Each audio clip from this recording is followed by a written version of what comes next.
출애굽기 14장 19절에서 22절까지 말씀입니다.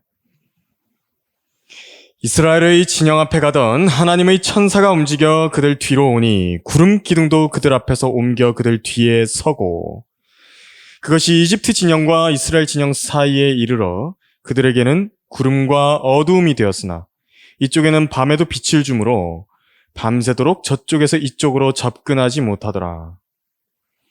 모세가 바다 위로 그의 손을 뻗쳤더니 주께서 밤새도록 강한 동풍으로 바다를 뒤로 물러가게 하시어 바다로 마른 땅이 되게 하시니 물이 갈라졌더라. 이스라엘 자손들은 바다 한가운데를 통과하여 마른 땅 위로 갔는데 물이 그들에게 오른쪽과 왼쪽에서 벽이 되었더라 고 말씀하고 있습니다. 잠시 설교 위에서 기도하도록 하겠습니다. 주 하나님 아버지, 저를 사랑해 주셔서 진심으로 감사합니다. 신실한 성도들과 함께 주님 섬기게 해주시고 우리 주 예수 그리스도의 다시 오심을 열망하며 고대하게 하셔서 진심으로 감사드립니다. 저에게 하나님의 말씀들을 맡겨주셔서 이 시간에 이 귀한 성도들 앞에서 주님의 말씀을 전할 수 있는 특권과 영예를 허락하여 주셨습니다. 특히 지금 이 본문은 성경에서 가장 위대한 기적들 중에 몇 가지 꼽으라면 꼽을 수 있는 그런 기적을 오늘 다루는 것입니다. 이 기적에서는 하나님께서 분명히 우리에게 영적 교훈으로 보여주시고 싶은 것이 있습니다. 성도들의 마음 안에 감동으로 또 도전으로 받을 수 있도록 해주셔서 성도들의 마음이 위로를 받고 이 세상에 살아가는 동안에 주님 한 분만을 바라보게 하시고 하나님께 기도드림으로 자신의 그 닥쳐있는 모든 위기들과 그런 상황 가운데서도 하나님의 은혜를 바랄 수 있게 해주십시오. 하나님의 도우심을 바라볼 수 있게 해주십시오. 감사를 드립니다. 우리 주 예수 그리스도의 위대하신 이름으로 기도드렸습니다. 아멘. 오늘 오전 설교의 제목은 홍해 앞에서 믿음을 배우라는 제목으로 설교하겠습니다. 홍해 앞에서 믿음을 배우라.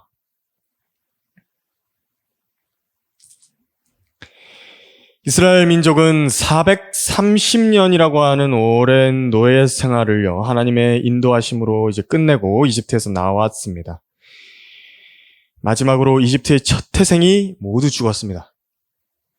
그 재앙까지 마치고 나서 파라오와 이집트인들은 드디어 이스라엘을 쫓아내게 됩니다. 노예들이 사라져버린 이집트 땅. 그들이 나가게 된 이제 처음에 이제 드디어 재앙과 죽음을 몰고 왔던 하나님의 손길이 자기들로부터 옮겨졌다고 믿은 것입니다. 이제 좀 살겠다. 그런데 그들이 나간 지 몇 시간도 채 되지 않아서요. 첫 태생을 잃어버린 것에 대한 고통도 다 잊어버리고 그들의 마음이 변하기 시작한 것입니다. 자기들 스스로 강에서 물을 길어야 했죠. 노예들이 없어지니까. 중단된 공사 계획을 세워보니까 이제 이집트인들 자신들이요, 고된 벽돌을 만드는 일을 해야 됩니다. 자기들의 식탁에서 시중을 들던 사람들도 사라졌습니다. 음식도 자기가 갖다 먹어야 됩니다.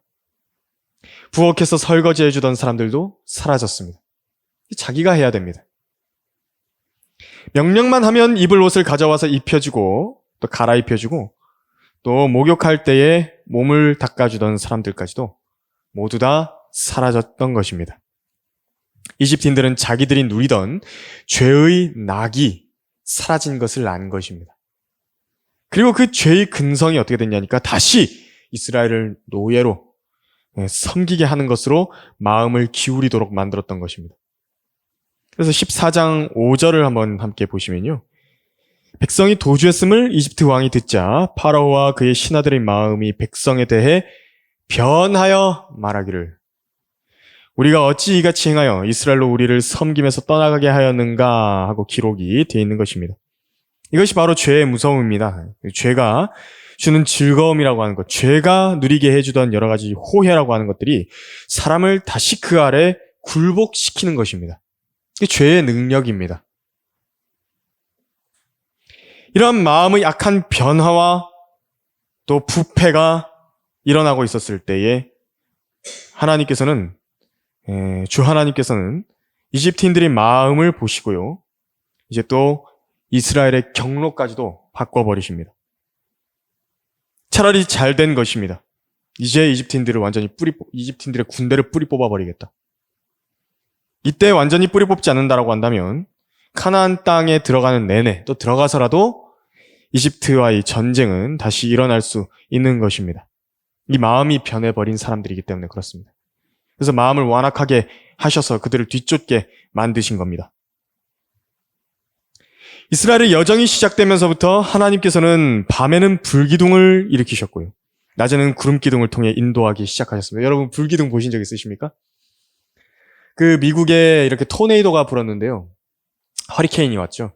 그런데 거기에 이제 산불이 같이 옮겨 붙어가지고 이렇게 불꽃이 같이 하늘로 해가지고 솟구치더라고요. 불기둥이 이렇게 생겨났는데 와 정말 무섭게 보입니다.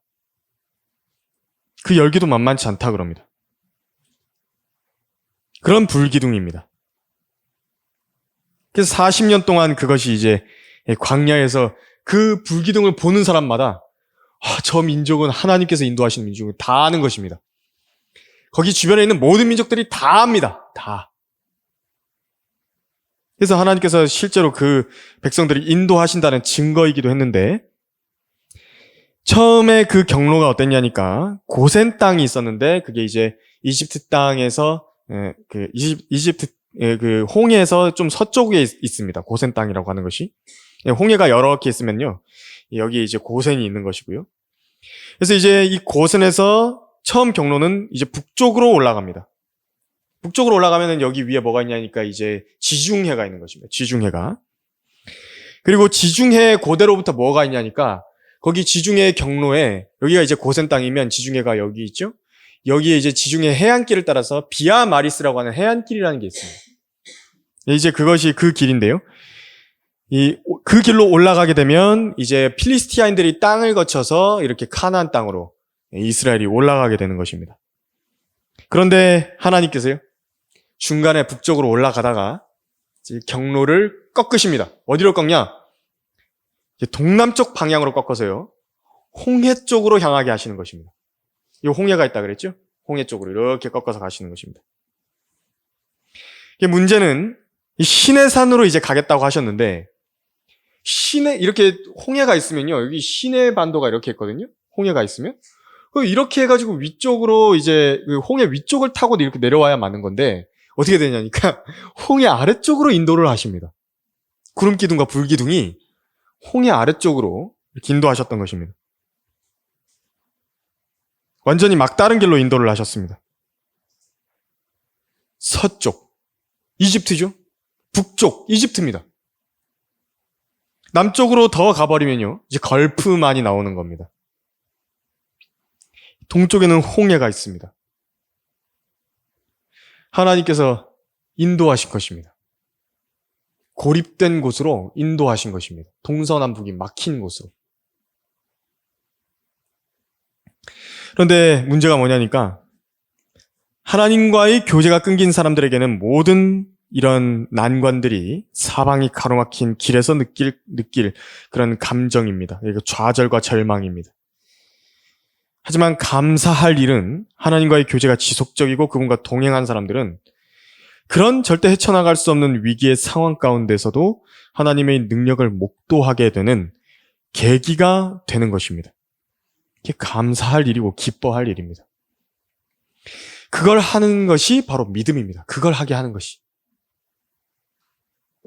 그렇게 감사하고 기뻐할 수 있게 하는 것이 믿음입니다. 함께 성경에서 손에 꼽히는 위대한 기적 중에 하나를 다루는 오늘의 본문을 상고하면서 하나님께 대한 우리의 신뢰, 그것을 더 굳건하게 가지게 되는 그런 귀한 시간이 되기를 바랍니다. 홍해 앞에서 믿음을 배우라. 첫 번째로 이 구속받은 자들의 여정에서는요. 믿음의 수준이 아주 다양한 것을 우리가 읽어볼 수가 있는데요. 앞장의 그 13장, 출애굽기 13장 17절 한번 보시면 파라오가 백성을 가게 한 후 하나님께서 필리스티아인의 땅의 길이 가까울지라도 그들을 그 길로 인도하지 아니하셨으니 아까 이야기했던 그 지중해를 끼고 있는 그 북쪽에 있는 그 해안길을 말하는 것입니다. 이는 하나님께서 말씀하시기를 혹시 백성이 전쟁을 보면 후회하여 이집트로 돌아갈까 함이라 하십니다. 이스라엘은 주 하나님의 군대로서 전사이신 주님의 명령에 따라서 출애굽을 하게 되었습니다. 그런데 주님께서는 이스라엘의 군대로서의 그 수준이 얼마인가 주님께서는 알고 계셨습니다. 이스라엘 군대들을 딱 보니까 그 전투를 할 수 있는, 전쟁을 수행할 수 있는 그 능력에 대해서 판단이 되신 것입니다. 아직 손에 무기를 들고 휘두를 줄도 모르는 사람들입니다. 지휘관의 명령을 듣고 전열을 가다듬는 방법을 모르는 사람들입니다. 나팔 소리를 듣는 방법, 이걸 모릅니다. 전혀 준비가 되지 않은 상태가 이스라엘의 수준인 것을 주님께서는 알고 계셨습니다. 물론 주님의 지금 목적은요, 가나안 땅에 이르게 하시는 것이죠, 이스라엘을. 그런데 그것만 이루어진다고 해서 하나님께서 좋게 여기시는 게 아닌 겁니다. 물론 하나님께서 북쪽으로 강제적으로 인도하실 수도 있죠. 그런데 그런 상태에서 이스라엘이 그냥 쾌속으로 편리하게 필리스티아인들의 땅으로 들어갔다라고 생각해 보십시오. 하나님께서 원하시는 이스라엘의 군대로서의 역량, 그건 길러지지 않는 것입니다. 그렇게 된다라고 한다면 이스라엘이 성장하지 못한 채로 그저 가나안 땅에 들어가 있겠죠. 그냥 하나님께서 어떤 일을 위해서 이스라엘을 그렇게 하게 하시는 건데 그냥 거기에 있는 좋은 것만을 축내는, 젖과 꿀만을 축내는 빛깔 좋은 게살구 정도로만 만드는 것일 뿐입니다. 하나님께서 원하시는 것은 그래서 구원만이 아닙니다. 구원을 받고요, 성장해서 진리의 지식에 이르기를 원하시는 것입니다. 그래서 교회는 하나님의 군대입니다. 이 군대는 전쟁을 수행하기 위해 무장과 훈련이라고 하는 것이 필수적입니다. 구원만이 결코 목적이 아닙니다. 그래서 훈련과 성장에는 하나님께서 겪게 하시는 그 과정이라는 것이, 밟아 나가야 하는 과정이라는 것이 필수적인 것입니다. 거기서 이제 중간에 이집트로 돌아간다라든지 이탈을 한다든지 탈영병이 된다라든지 그렇게 되지만 않고 끝까지 수료할 수 있다라고만 한다면 하나님의 뜻에 따라 하나씩 하나씩 빚어져 가는 것입니다. 어제의 나와 다르고요, 지난주와의 나와 다르고요, 지난 달과의 나와 다르고 지난 해와의 나와 다르고 10년 전의 나와 다른 것입니다.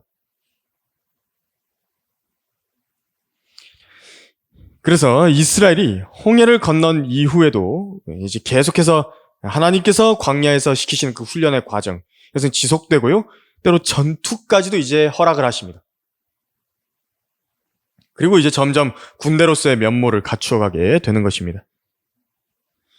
지역교회에 더해진 지체들에 대해서도 같이 보자면요, 각자의 믿음의 분량과 수준이 제각기입니다. 그런데 이제 조금 섣부르게요, 그런 수준이 아직 파악이 되지 않았는데 혹은 성장의 수준이라고 하는 것이 아직 어린아기에 불과한데 그 사람에게 이런저런 일들을 맡겨버리고 직분을 맡겨버린다라고 한다면 그것만큼 위험한 일이 없습니다. 그렇기 때문에 지금 세상에 있는 제도권 교회들이 그 모양이 된 것입니다. 그래서 사람들이 막 괴롭힌다고, 자기들의 그런 직분과 그런 직책을 이용해서 건드리지 않아도 되고 터치하지 않아도 되는 그런 영역들을 가지고서요, 막 사람들을 억압하고 막 지배하려고 한다고요. 입김을, 교회 안에서 입김을 내려고 그러고 그렇게 되는 겁니다. 이 복음 전파도 마찬가지고 교회의 어떤 섬김에 대해서도 마찬가지입니다. 이 세상 교회들이야 당나라 군대들이기 때문에 이 사람들을, 목적은 단 한 가지입니다. 거기 모인 사람들을 묶어둘 목적으로 일부러 직책을 맡기고 여러 의무들을 어깨에 지워서 행하게 하는 것이지만 육신의 지혜에서 나온 것입니다. 이 육신의 지혜라고, 그것이 사람을 망치는 것이고 영적으로 병들게 만듭니다. 이 사람들은 연약하기 때문에 하나님을 향한 순수한 동기가 아니더라도 자기가 몸담고 있는 조직 사회에서 그 모임이 아무리 작다 하더라도 다른 사람들보다 높임받기 원하는 그런 목적으로 일을 할 수가 있습니다. 그렇게 한다라고 한다면 주님 편에서 보면 결코 영원히 남지 않게 되는 일을 위해서 일한 것입니다. 불에 타면 다 타는 것이죠. 그래서 성경대로 믿고 실행하는 제대로 된 지역교회라고 한다면 일꾼 하나를 길러내는 데에는 굉장히 오랜 시간이 걸리고요. 또 매우 신중하게 또 진지하게 길러내는 것입니다. 그래서 자원함으로 하게 하죠. 무조건. 그렇죠. 그리고 그 성도들의 안에 있는 믿음, 덕, 지식, 절제, 인내, 경건, 형제우애, 사랑, 이걸 얼마만큼 확인할 수 있는 것인가. 우리가 주님을 섬기라고 이제 권면을 하는 것이지만 강요하진 않는 것입니다. 이 영적 전쟁에서 어느 정도의 역할을 얼마만큼 감당할 수 있을 것인가. 자원함과 순종, 순수한 마음, 이 부분을 어떻게 확인할 수 있는 것인가. 마치 하나님께서 출애굽기 13장 17절에서 지금 그들의 수준을 판단하셨던 것처럼 아주 사려 깊게 고려하는 것입니다. 그래서 성경 침례교회에 더해진 지 얼마 되지 않은 사람들한테 막 바로 이렇게 해가지고요. 구령하라고, 거리 설교하라고 막 부담 주지는 않습니다. 그래서. 하나님께서는 그래서 이제 이 이스라엘 백성들 데리고 나오면서 약한 무리들을 데리고 수년간 지속해야 되는 전쟁이 발생할 수 있습니다. 이제 필리스티아인들 땅으로 들어가게 되면 전쟁 시작입니다. 바로요. 그런데 그렇게 하기에는 부적절하다. 결론을 내리셨습니다. 그리고 마침 이집트에 있는 그 파라오와 백성들의 마음까지도 이스라엘을 향해서 변해가는 것을 알고 계셨습니다. 노예로 삼기 원하는 그 마음으로 부패되고 있는 것을 아셨습니다. 그래서 그들을 멸함과 동시에 하나님의 능력을 보이셔서 이스라엘을 자신의 군대로 완전히 만드실 목적으로 침례를 주시기로 한 겁니다. 홍해에서요. 이스라엘에는 이집트 혼혈 무리들이 섞여서 출애굽을 같이 했다라는 점을 우리가 성경을 찾아보면 알 수 있는데 그 중에 이제 이집트 파라오에게 정보를 계속 누출하는 스파이들이 분명히 있었을 것입니다. 그래서 파라오가 스파이들을 통해서 보니까 지금 이것보다 더 절묘한 타이밍이 없는 겁니다. 14장 2절 3절 한번 보십시오. 이스라엘 자손들에게 말하여 그들로 돌아서 바알스폰 맞은편 믹돌과 바다 사이 피하히롯 앞에 진을 치게 하라. 너희는 피하히롯 앞에서 바닷가에 진을 칠지니라. 이는 파라오가 이스라엘 자손에 대하여 말하기를 그들이 그 땅에서 혼란에 빠져 광야에 갇혔도다 할 것임이라 하고 했습니다. 이제 그들이 이렇게 생각하자 주님께서는 그들 앞에 놓았던 올무에 그들이 걸린 걸 아신 것입니다. 걸렸습니다. 그들의 마음을 완악하게 하셔서 이스라엘 자손을 뒤쫓게 하셨습니다. 도대체 언제 첫 태생이 죽었냐는 듯이 그들이 모든 군대를 이끌고 이제 출정을 하는 것입니다. 유대 역사가인 요세푸스에 의하면요, 그 병력이 얼마냐니까 한 25만 정도가 된다라고 합니다. 그 군대가 이제 이스라엘 백성을 막 뒤쫓아가는 것입니다. 홍해 앞에서 믿음을 배우라 두 번째로 자기 지혜와 경험을 믿게 되면요 불평하게 된다라는 점을 우리가 알 수 있습니다. 거기 14장 10절에서 12절 한번 보시겠습니다. 주께서 주의 바람을 일으키시니 아니죠. 14장 10절 11절이죠. 네. 14장 10절에서 12절 보시면 파라오가 가까이 다가올 때 이스라엘 자손들이 눈을 드니 보라 이집트인들이 그들에게로 진군해 오는지라. 이스라엘 자손들이 심히 두려워하며 주께 부르짖었더라. 그들이 모세에게 말하기를 이집트에 무덤이 없어서 네가 우리를 이끌어내어 광야에서 죽게 하느냐? 어찌하여 네가 우리를 이집트에서 데리고 나와서 우리에게 이같이 행하느냐? 우리가 이집트에서 너에게 한 말이 이것이 아니냐? 말하기를 우리를 내버려두라. 우리가 이집트인을 섬기리라 하지 않았느냐? 우리가 광야에서 죽는 것보다 이집트인을 섬기는 것이 더 나았겠노라 하더라. 만일 이스라엘 사람들을 쫓아왔던 파라오와 이집트인들이 홍해가 갈라질 것이다. 이 점을 알았다라면 쫓아왔을까요? 아마 그러지 못했을 것입니다. 이스라엘 사람들도 홍해가 갈라질 것이라는 점을 알았다라고 한다면 지금 이렇게 불평했을까요? 불평하지 않았을 것입니다. 그런데 아무리 생각을 해봐도요. 지금 홍해를 끼고 내려왔죠? 도대체 어디로 가라는 말입니까? 초유의 지금 일이 일어나려고 하는 것인데 물론 지금 이 사람들이 하고 있는 두려움과 불평이라는 것을 전혀 이해하지 못할 일은 아닙니다. 당장 저 뒤에 보니까 광야에서 먼지 구름을 막 일으키면서 뭐가 오고 있는데 새까만 파라오 군대가요. 병거를 타고 오고 있습니다.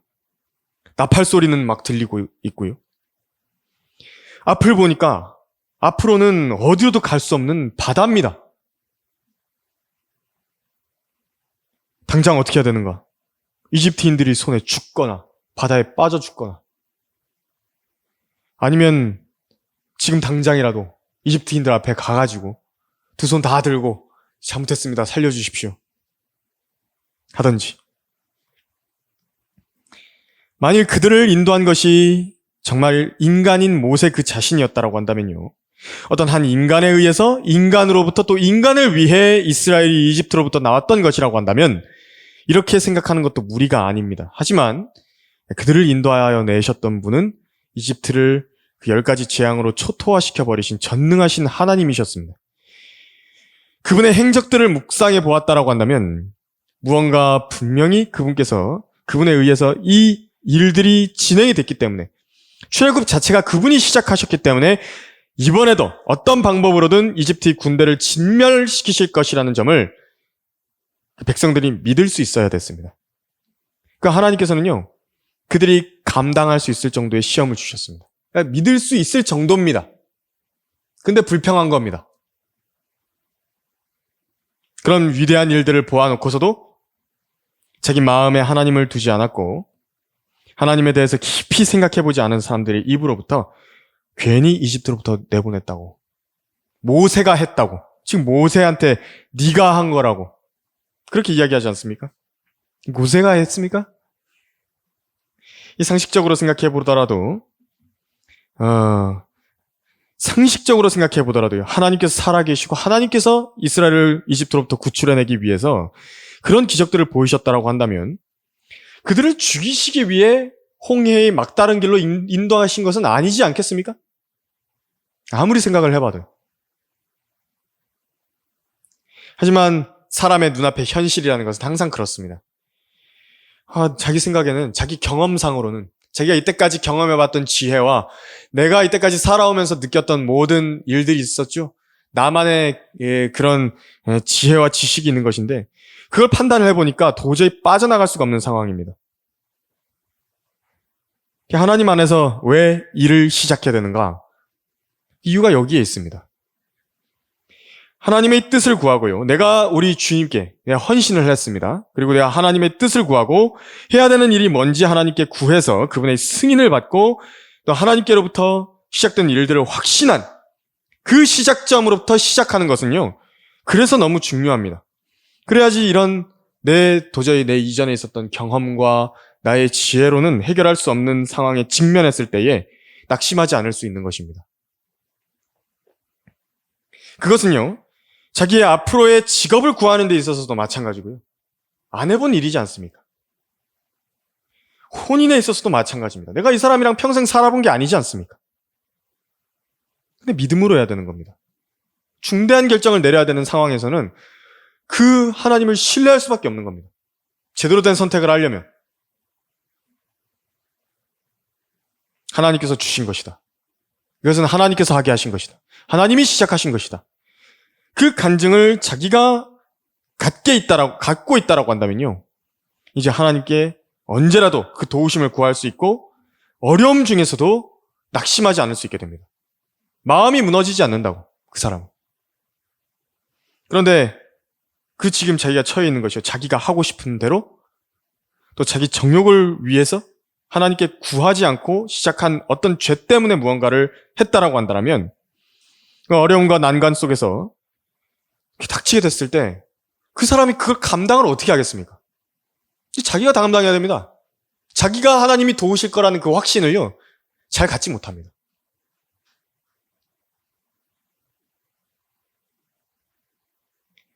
그렇기 때문에 심지어는 극단적인 선택까지 가는 경우도 있습니다. 이스라엘은 하나님께서 이집트에서 불러내신 것이 분명했습니다. 의심할 여지가 없습니다. 그런데 이스라엘 사람들은 거의 대부분이 하나님을 향한 그 믿음이 그렇게 투철했던 것이 아니었습니다. 오히려 모세를 걸고 넘어졌습니다. 그래서 하나님께 도우심을 간구드려야 되는 상황에서요, 이제 원망의 활 시위를 모세에게 당기고 있었습니다. 이거 역시도 사람들 안에 있는 죄의 근성입니다. 다 잊어버렸습니다. 전부 다 잊어버렸습니다. 하나님께서 어떻게 시작하셨는지, 하나님의 모든 기적들과 재앙들이 무엇이었는지, 놀라우신 그분의 능력들, 다 잊어버린 겁니다. 나무의 열매를 어떻게 하면 알아볼 수 있겠습니까? 나무의 열매가 막 달려있는데 높은 곳에 있습니다. 어떻게 알아볼 수가 있는 것입니까? 나무를 흔드는 것입니다. 나무를 흔들어 보면 이제 열매가 떨어진다고. 그럼 이제 그걸 보고 열매를 아는 겁니다.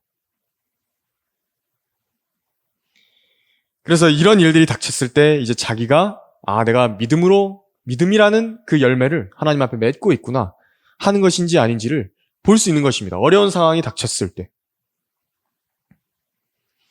여기 의심 가운데서 불평했던 사람들은 자기들의 불신이라는 죄를 이제 홍해를 통과하게 되면서 깨닫고 회개하게 될 것입니다.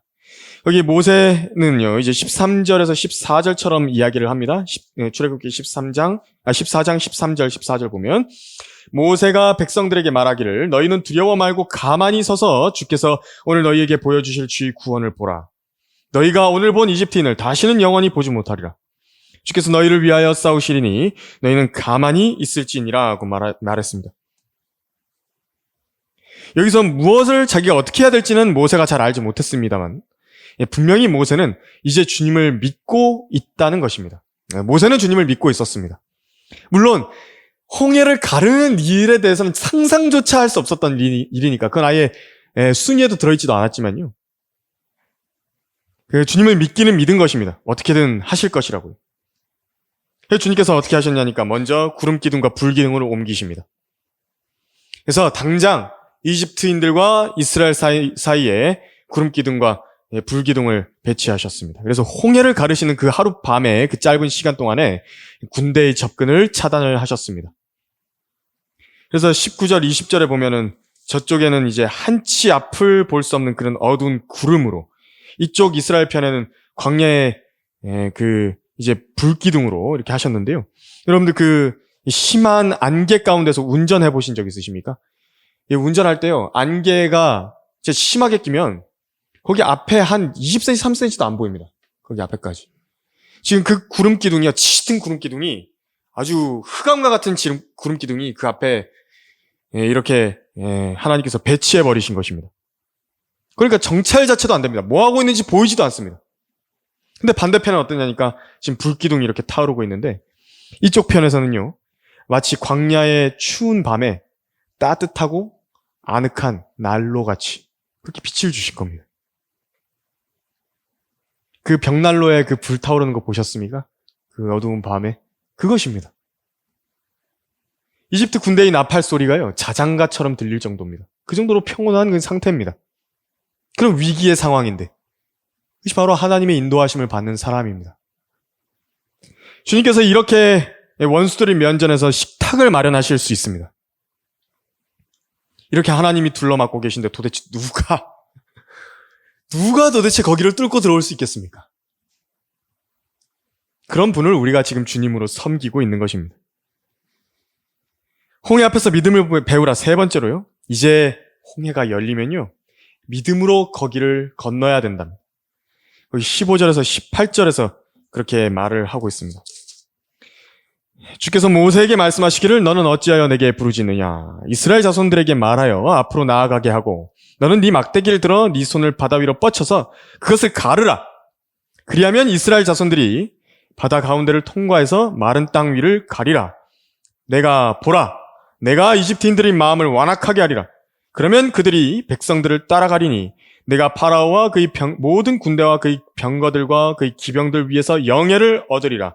내가 파라오와 그의 병거들과 그의 기병들 위에서 영예를 얻고 나서야 이집트인들은 내가 주인 줄 알게 되리라 하시니라. 홍해 앞에서 모세가 이제 손을 들어 올렸습니다.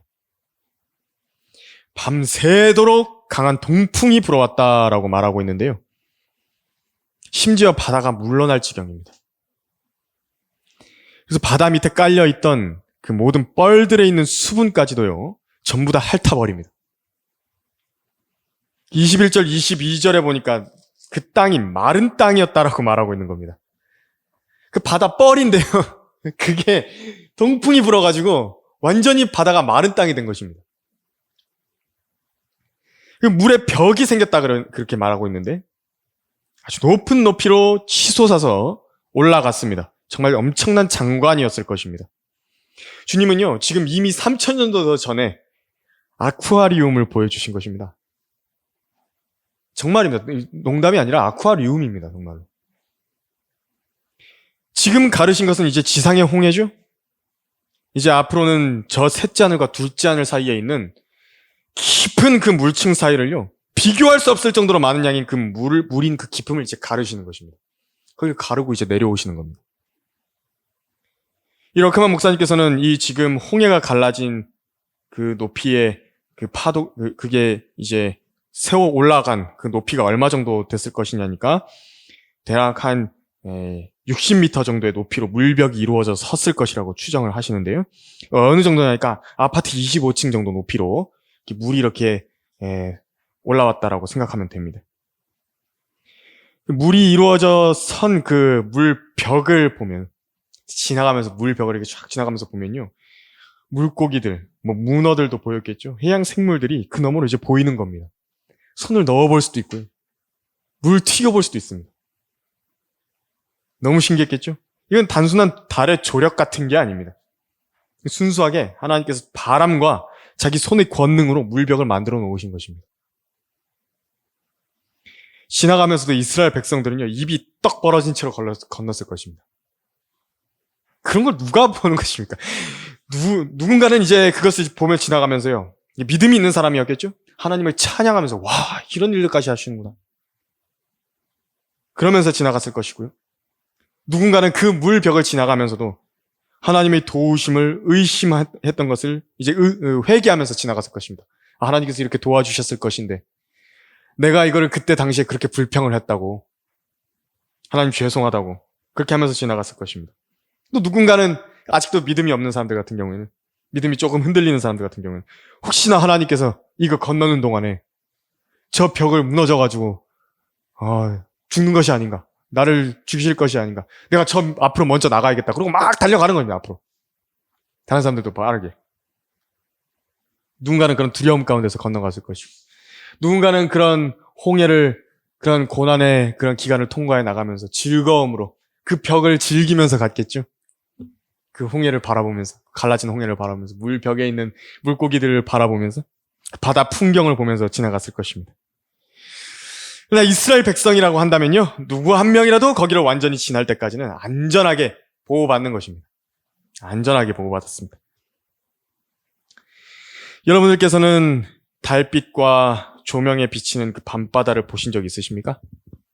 저는 예전에 이제 가족들과 저 어렸을 때 같이 이렇게 강릉에 이런 데 가서 봤던 밤바다를 기억을 합니다. 근데 이제 홍해가 그때 당시 밤이었거든요. 밤인데 밤바다 무섭지 않습니까? 깜깜하게 해가지고요. 근데 홍해도 아마, 근데 어떻게 됐냐니까 불기둥이 이렇게 떠 있으니까요, 붉게 물든 오묘한 빛깔의 바다였을 것입니다. 불로 이렇게 비치는 바다였어요. 이스라엘이 그 홍해를 건너던 시점이 아침이 오기 전에 그 어두운 때였기 때문에 그렇습니다. 붉은 불꽃의 그 불기둥이 홍해 전체를 이렇게 비추고 있었겠죠. 또 해가 이제 수평선에 걸려서 올라올 때쯤입니다. 그러면요, 이게 해가 이렇게 올라올 때는 하늘과 바다를 붉게 물들입니다. 그러면서 빛이 이렇게 물속을 투과해서 들어가는데, 그럼 물볕을 이렇게 투과해서 보일 때 바다가 반짝거리게, 붉게 반짝거리게 이렇게 만들어졌을 것입니다. 그야말로 홍해입니다. 레드시입니다. 진짜로 빨간 바다입니다. 그리고 이스라엘 백성이 홍해의 중간쯤을 다 건너가는 와중에요, 어떻게 하냐니까 이집트 파라오를 맡고 있던 구름 기둥을 옮겨버리시는 겁니다. 그러니까 이제 이집트 파라오의 군대가 보니까 이스라엘 백성이 딱 진쳐져 있는 공간에서 없어진 것을 본 것입니다. 마른 땅이 되어 있는 이제 홍해길을 따라서 이제 그들도 같이 들어갑니다. 쫓아 들어가죠. 이집트에는 뭐가 뛰어나냐니까 측량술이 뛰어나요. 예, 측량술이. 왜냐하면 그 사람들이 이제 건축을 잘하기 때문에 측량을 잘합니다. 별도 잘 보고요. 그래서 말과 병거들의 속도와 이스라엘 백성들의 그 후미를 따라잡을 수 있다. 이거 계산이 선 것입니다. 그 중간에서 따라잡는다. 들어간 것입니다. 아주 용기 있게 그렇게 따라잡을 것이라고 생각하고 홍해 중간에서 이스라엘 자손을 거의 따라잡았고 파라오의 군대가 지금 모두 그 안으로 들어왔습니다. 그러나 이제 그들이 생각하지 못했던 것이 하나님께서 어떤 분이신지를 몰랐던 것입니다.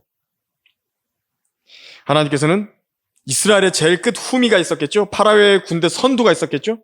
바로 거기서부터 물벽을 도미노가 허물어지듯이, 그리고 또 아파트가 지진에 건물 전체가 폭삭 주저앉아 내려서 굉음을 내듯이 양면에서 바다 물이요 전부 다 쏟아지게 만들어 버리신 것입니다.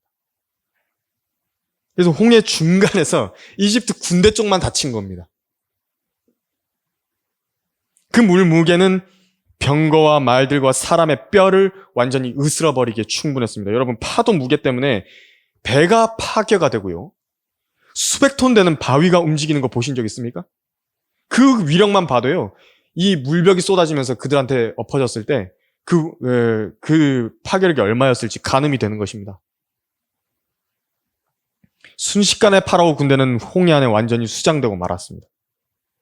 그리고 새벽이 됐을 때 해는 완전히 이제 또 올랐고 이스라엘 민족은 홍해 바깥으로 나와서 물의 새벽이 이제 회복된 그 바다를 함께 바라보았습니다. 처참하게 수장된 그 25만의 군대, 그 잔해가 이제 홍해의 해수면과 해안까지도 다 보였던 것입니다. 여러분들, 이 성경을 잘 배우고 공부하면요, 세상 영화라든지 판타지라든지 소설들 얼마나 하잘것없는 것인지 아시게 됩니다. 전부 다 성경 일부를 모방해가지고 만들어낸 것입니다. 여러분들도 자신의 믿음을 확인하게 되는 그때에 언제냐? 바로 거대한 물의 장벽을 통과할 때일 것입니다. 하지만 그것이 하나님께서 나를 지금 인도해 주시고 계신 것이라고, 그런 동행에 관한 확신이 있는 사람은요, 그 길이 즐거움의 길이 되는 것이고, 하지만 하나님과의 교제가 끊어진 채로 의심 가운데 살아가는 사람한테는 두려움의 길인 것입니다. 같은 길을 통과하더라도 그렇게 되는 것입니다. 혹시 하나님께서 나를 버리지 않으신가? 이 물의 벽이 나를 덮치지 않을 것인가? 하나님께서는 우리 모든 성도들이요, 하나님과 동행하는 그 길이 즐겁기를 원하시는 것입니다. 하나님의 놀라운 능력을 보고 와, 즐거워하고 기뻐하기를 원하시는 것입니다. 하나님께 그것을 통해서 영광을 돌리기를 원하시는 것입니다. 성도 여러분, 저는 오늘 우리 모두가요, 이 하나님의 말씀을 통해서 은혜 가운데서 강건하고 담대한 사람들이 되기를 하나님 앞에 바라는 것입니다. 그 믿음이 파라오와 그의 군대를 홍해에 쓸어 넣으실 만큼 능력이 있으신 그분께요, 아주 굳게 뿌리 내려져 있기를 원하는 것입니다. 우리 죄들을 제거하시기 위해서 주님께서는 십자가에서 피 흘려 죽으셨죠? 다시 살아나신 것입니다. 우리를 사랑하셔서 자신을 내어주신 그분을 위해서 내가 살겠다고 헌신했다. 그리고 또 그분 안에서 내가 하나님의 뜻을 찾고 그렇게 인도하심을 바라고 살아나간다. 그것이 아주 중요한 일입니다. 반드시 그렇게 해야 됩니다. 바로 그분께서요, 구약에서 이렇게 위대한 역사들을 이루셨던 분이십니다. 그분께 내가 헌신하고 그분의 뜻을 따라서 살겠다고 이야기하는 것입니다. 그래서 하나님께서 나에게 무슨 일을 원하십니까? 나에게 무엇을 하길 원하십니까? 나를 어떻게 인도하길 원하십니까? 그 확신을 여러분들이 개인의 생활 가운데 성경 말씀을 읽고 또 기도함으로써 확실히 가지고 난 뒤에 이제 모든 일들을 잘 실행해서 나가십시오. 그러면 설령 우리 생에서 홍해와 같은 절체절명의 위기를 만난다 할지라도, 당장 내 뒤에 파라오의 그런 군대들이 쫓아오고 있다 할지라도요, 그건 역시도 하나님의 계획 안에서 이루어지는 위대한 역사를 보는 그런 계기가 될 것이라고 여러분들 스스로가 확신할 수가 있는 것입니다. 믿을 수 있게 되는 것입니다. 지금 여러분의 홍해 앞에 서 계십니까? 그렇다라고 한다면 주의 능력을 신뢰하시면서 그 바다를 믿음으로 모두 다 건너시게 되기를 바라면서 설교를 마치겠습니다.